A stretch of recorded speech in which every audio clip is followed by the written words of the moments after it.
गुरु का मतलब क्या? गुरु का मतलब अंधकार से जो प्रकाश की ओर लेकर के जाता हो। अज्ञान तिमिरांधस्य ज्ञानांजन शलाकया चक्षुरुन्मीलितं येन तस्मै श्री गुरुवे। अज्ञान रूपी अंधकार का जो नाश कर दे उसका नाम गुरु होता है। गुरु का दूसरा कोई मतलब नहीं है। कोई ये कहे जी वो फलाना गुरु तो वो तो बड़ा धन धन धन चाहने वाला, तो गुरु है ही नहीं। धन चाहता है तो धनदास है। वो आपसे कोई सम्मान चाहता है तो मान का दास है। वो आपसे कोई अधिक शिष्य बनाने की आकांक्षा चाहता है तो वो शिष्य चेला दास है। लेकिन गुरु का मतलब क्या है? गुरु का मतलब है एक गारंटी। किस बात की गारंटी?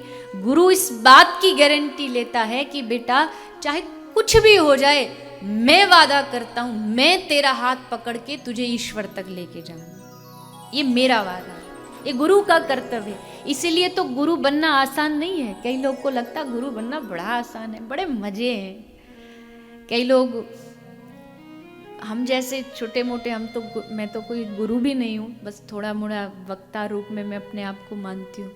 पर कहते तुम्हारे बड़े मजे हैं, बढ़िया खाते हो, बढ़िया पीते हो।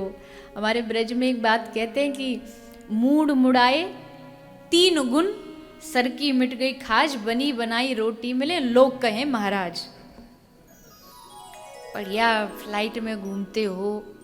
पहली बात तो देखो, मेरा मानना ये है सबके विचार दुनिया में अलग अलग। मुंडे मुंडे मतिर भिन्न, 1000 प्रकार के अगर दिमाग तो 1000 प्रकार की सोच। पर मेरा जो मानना है वो ये है, लोग कहते हैं कि संतों को त्यागी वैरागी होना चाहिए। बिल्कुल होना चाहिए। संत जैसा त्यागी और कौन होगा? संत त्यागी बनता नहीं है, हो जाता है।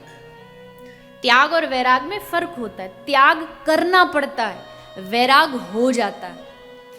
त्याग तो ये है, एकादशी है, पता है कि आज खा नहीं सकते, पर वो जलेबी देख देख के मन कर रहा है, तो मतलब अभी बस त्याग आया है।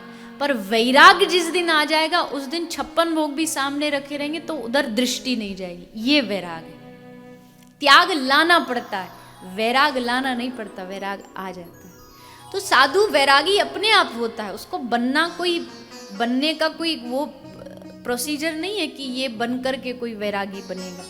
लेकिन मुझे लगता है कि अगर इस दुनिया में सबसे ज्यादा सुख, सुविधा, आनंद, कंफर्ट अगर किसी को मिलना चाहिए सच में, तो वो साधु को मिलना चाहिए। हम जैसे लोगों का क्या, हम तो सब लोग, हम अच्छा भी करते, बुरा भी करते, लेकिन वो साधु जिन्होंने जीवन अपना सब कुछ ठाकुर जी के लिए समर्पित कर दिया, हमको तो उनके लिए अपना जी जान दे देना चाहिए कि तुम्हारी वजह से धरती टिकी है।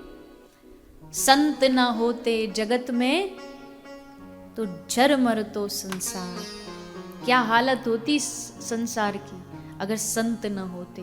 ये जो सुबह सुबह सूर्य प्रकट होता है ना, ये हम जैसों के लिए नहीं होता, ये संतों के लिए प्रकट होता है। कि सुबह जब मैं उदय होगा सूरज, तो सबसे पहले गंगा के घाट पर, यमुना के, बनारस के घाट पर कोई साधु जब अर्घ दे रहा होगा सूर्य को, तो सूर्य उदय होता है ताकि उस संत का दर्शन कर सके। ये संत का मतलब होता है।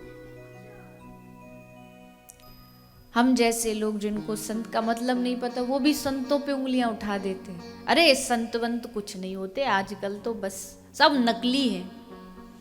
ये नकली संत, ये शब्द ही गलत है।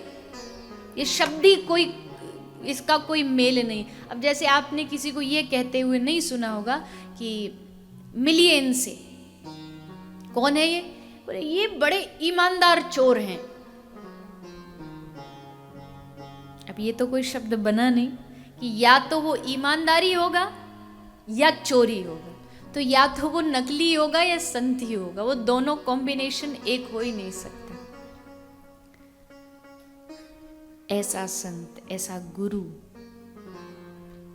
जीवन में बहुत आवश्यक है।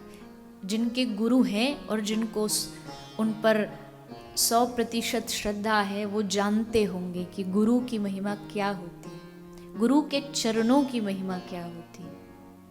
गुरु के चरणों की आहट तक शिष्य पहचानता है कि अब मेरा गुरु आ रहा है। गुरु की खुशबू पहचानता है कि अब मेरा मेरा घर, मेरा जीवन महकने लगा, तो यानी मेरे गुरु मेरे द्वार पर आ रहे हैं। ये गुरु होता है, साधारण नहीं होता गुरु।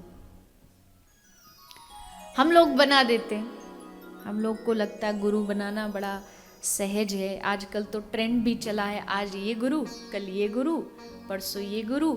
लेकिन शास्त्र कहता है शिक्षा गुरु अनंत हो सकते हैं, पर दीक्षा गुरु एक ही होना चाहिए।